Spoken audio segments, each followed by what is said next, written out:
Hello, church family.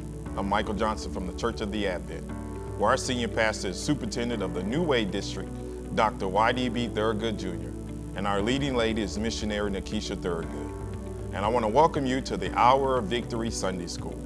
Thank you for your faithfulness of joining us on our social media platforms. Please like, share, and subscribe. Today is October 13, 2024, and today's title is Hope Complains. Our Bible basis is from Job chapter 24, verse 1, verses 9 through 12, verses 19 through 25.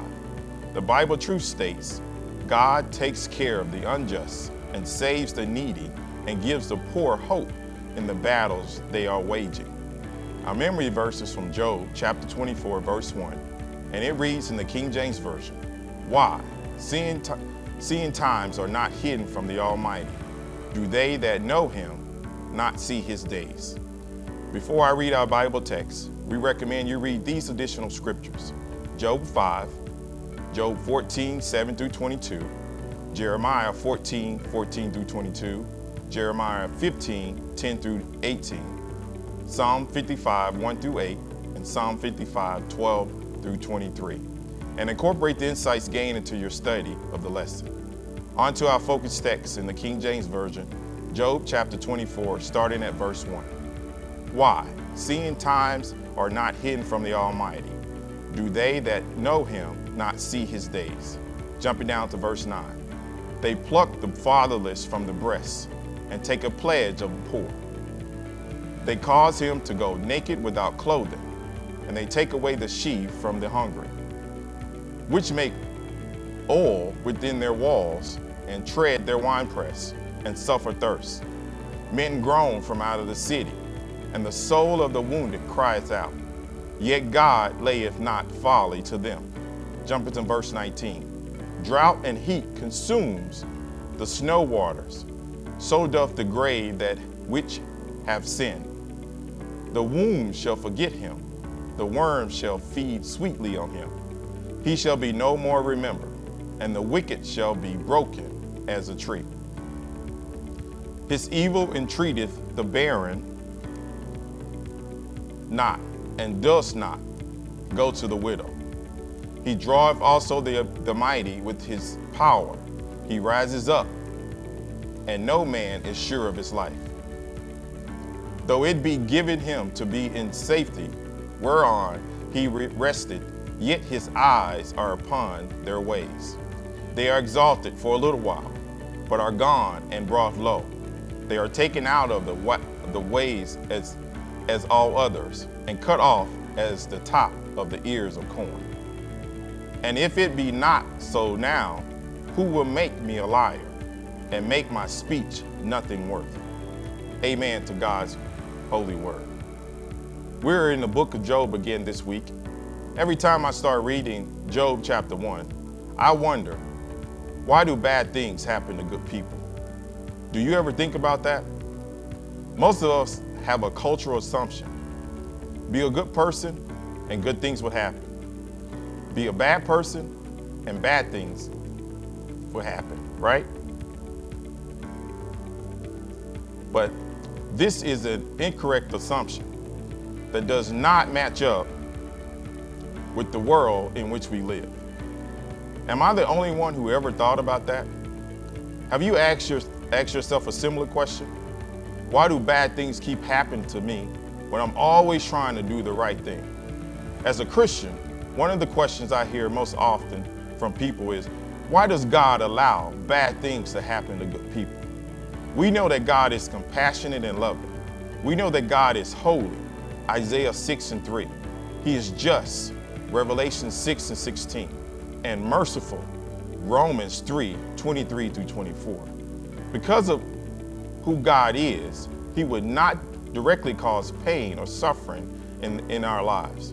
Psalm 5:4 tells us, For you are not a God who takes pleasure in wickedness, no evil dwell with you. So if God does not cause pain or suffering, why does it occur?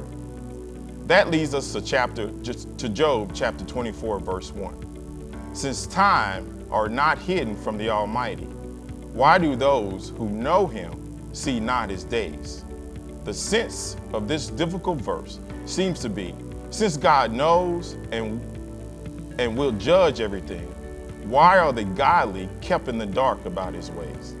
This has special applications to the questions of why God allowed the seemingly prosperity of the wicked discussed in the following verses.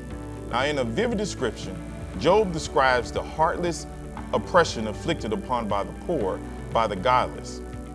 One would expect that Job would not condemn this so strongly if he was guilty of the same, as he was being accused by Eliphaz in Job 22, 5 through 11. Yet God does not charge them with wrong. This was the part that was difficult for Job to understand and for him to accept. He knew how wicked the wicked were. What he could not comprehend was why God did not judge them as they deserved. Job felt God should demonstrate his justice by openly punishing the wicked. Now, in the divine speech, God would teach him a tremendous lesson about this, which he did not know or understand. Now, Job wondered why God did not judge the wicked as he should do in Job 24 and 1.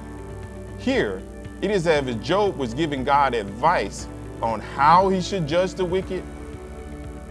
He should do it in this life and not wait until they enter in the beyond life. Job wasn't against the idea of the wicked being punished after death. He seemingly didn't want the punishment to begin there. He thought it should begin in the life and continue after. Let's read verse 22 through 25 together. But God draws the mighty away with his power. He rises up, but no man is sure of life. He gives them security, and they rely on it. Yet his eyes are on their ways. They are exalted for a little while, then they are gone. They are brought low. They are taken out of the way like all others. They dry out like the heads of grain. Now, if it is not so, who would prove me a liar and would make my speech worth nothing? Job here considers that perhaps the fate of the wicked in the world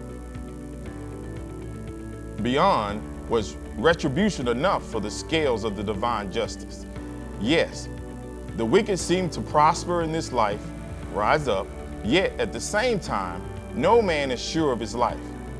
In these verses, Job sounds almost like Asaph in Psalm 73, who was troubled at the prosperity of the wicked until he went into the house of God and understood that they would be judged at the end. Job does not counter the friend by a one-sided act of discussion of his own, claiming that God is hostile to the upright and accomplished of the crooked.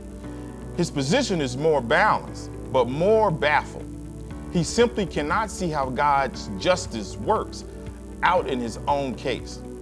He gives them security, and they rely on him. Yet his eyes are on their ways.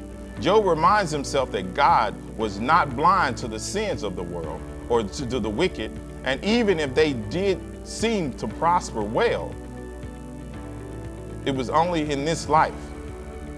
Soon enough, they are gone and they are brought low.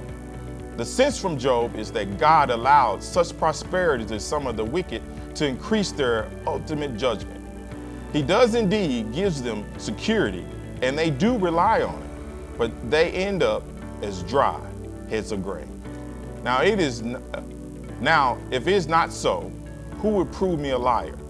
Job challenged all men to contradict what he has affirmed in the previous verses. That the righteous may be greater sufferers than the wicked may for a while prosper. That the righteous may be greater sufferers, and that the wicked may for a while prosper, but that God will, in the end, overthrow the ungodly and establish the righteous. As we go about our lives, we need to remember that bad things do happen to godly people.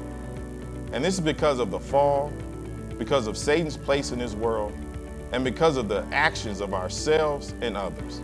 Yet, we need to remain committed to God because His faithfulness is better than anything we could remotely gain from being astray. We can be confident, and I'll say that again, we can be confident that through a fear of God, growing in our faith in Him, serving Him regularly, and looking toward the return, our hearts and our minds will be better equipped to face any storm and any trouble that may come our way. Our next week's lesson is Hope Satisfies. We will explore the satisfactory conclusion of Job and God's conversation, affirm that God would answer our questions in the ways best for us, and become involved in an active and hopeful prayer life. And also, was Job's questions answered? Did God answer them? We hope you have a great day. Thank you for inviting us to your home week after week. God bless you and have a blessed day.